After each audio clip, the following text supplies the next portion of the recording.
நிறைய பேர் கேட்ட மாதிரி பிளைன் காதியில் ஒரு 3 கலர் ஆப்ஷன்ஸ் வந்து வந்திருக்கு. ப்ளவுஸ் மெட்டீரியல் வந்து தனியாக கொடுத்துருப்பாங்க. ஒவ்வொரு கலராக நான் கலர் மட்டும் காட்டுறேன்.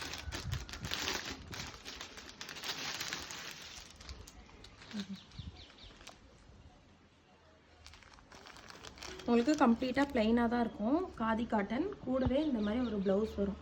இந்த ப்ளவுஸ் வந்து உங்களுக்கு கலம்காரி பேட்டர்னில் வந்துடும். அடுத்ததா சூப்பரான பர்பிள் கலர். இதுவும் தனியாக மெட்டீரியல் வந்துடும். இந்த மாதிரி கான்ட்ராஸ்ட்டாக வரும். இந்த மாதிரி ஒரு சில்வர் பார்டர் வரும். ஃபுல் அண்ட் ஃபுல் பிளைனாக தான் இருக்கும். சாரீ நல்லாவே லென்த்தாக இருக்கும். பிளைன் காதி. இது வந்து இதோட ப்ளவுஸ். ரொம்பவே சூப்பரான குவாலிட்டியில் செம்மையான ஒரு ப்ரைஸ் ரேஞ்சில் ஃப்ரீ ஷிப்பிங். இது கூடவே ஃப்ரீ இயரிங்கும் வரும் உங்களுக்கு. இது வந்து வெப்சைட்டில் நான் அப்டேட் கொடுத்துருவேன். நீங்கள் வந்து வெப்சைட்லேயே ஆர்டர் பண்ணிக்கலாம்.